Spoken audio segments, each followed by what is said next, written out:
to the Massachusetts Renaissance Fairs, haunted pirate month, and our historical pirate talks. I'm sure that each and every single one of you knows exactly who I am. Blackbeard, of course, the most famous pirate of them all. Now, there are many different accounts of who I was and what I did, which was entirely by design. I wanted stories to circulate about me so I'd be feared. You can all feel free to argue about the truth of what I'm going to tell you below in the comments. It'll only serve to add to me infamy.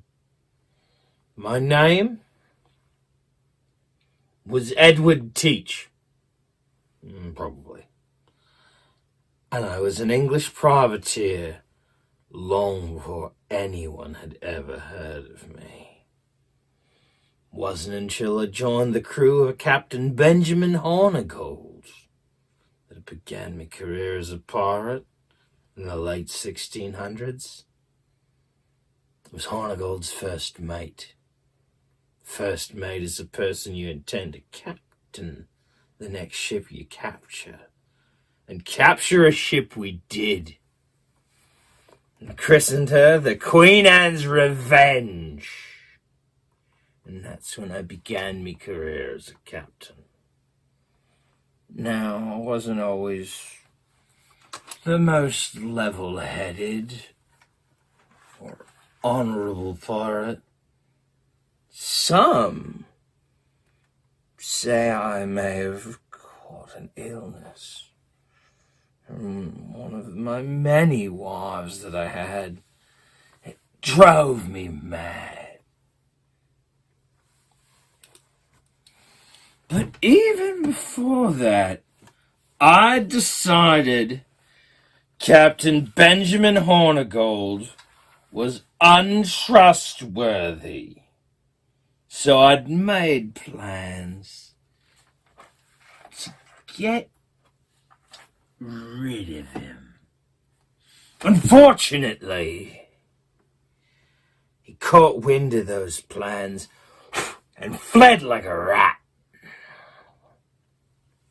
Well, he proved me right when eventually he began identifying pirates like Charles Vane for the hangman's noose.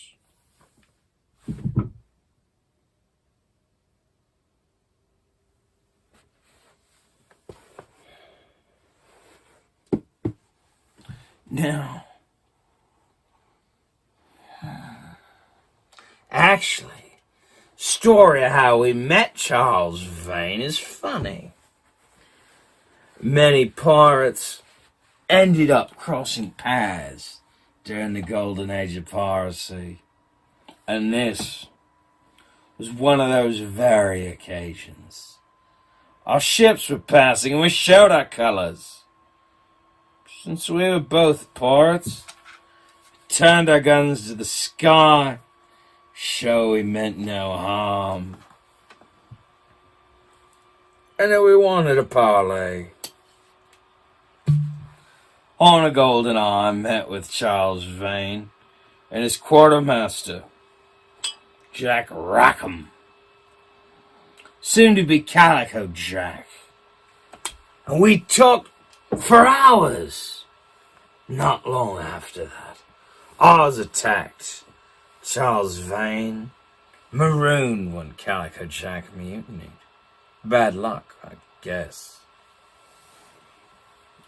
Now, I wasn't the meanest pirate there was, but I sure wanted people to think that it.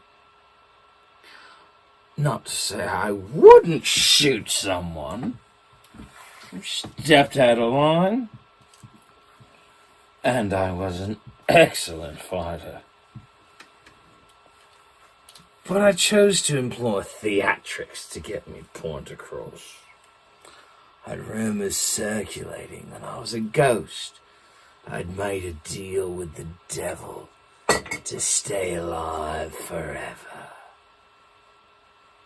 My flag, which was similar to Blackbeard's, had me making a deal with the devil in it life. Or perhaps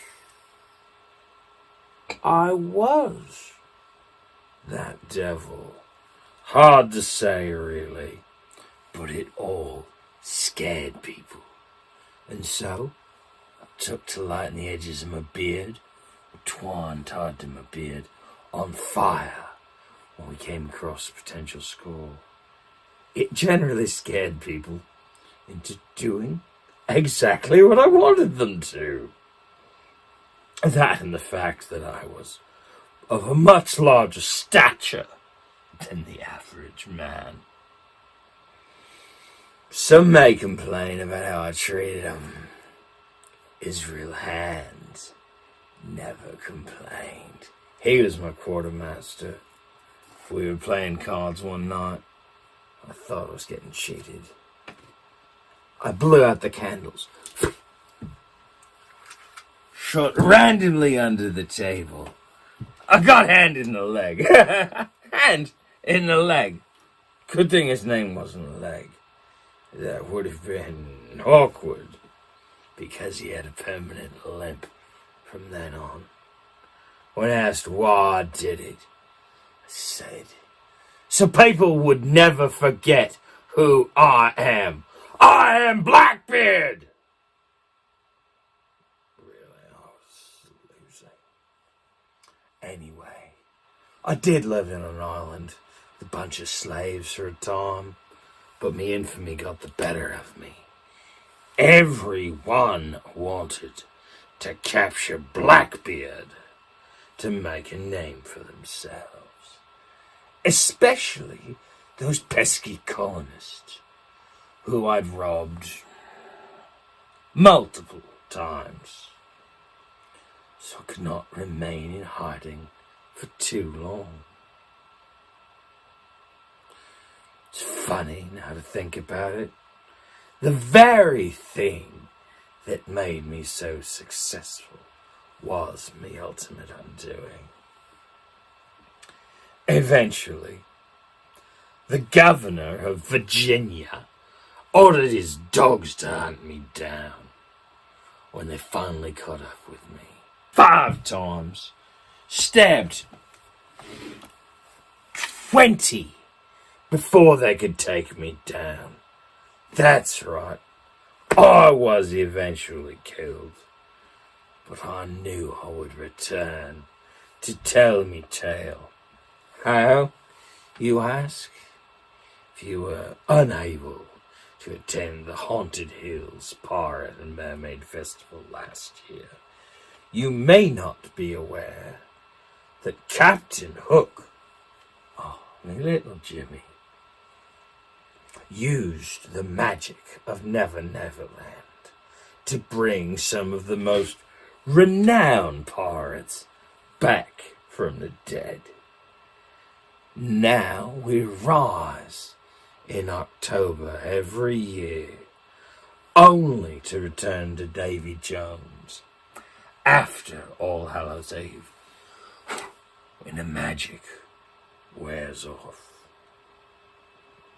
I may have met the same end as most pirates,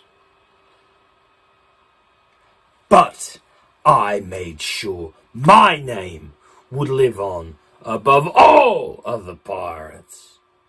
Who talks about pirates without mentioning Blackbeard?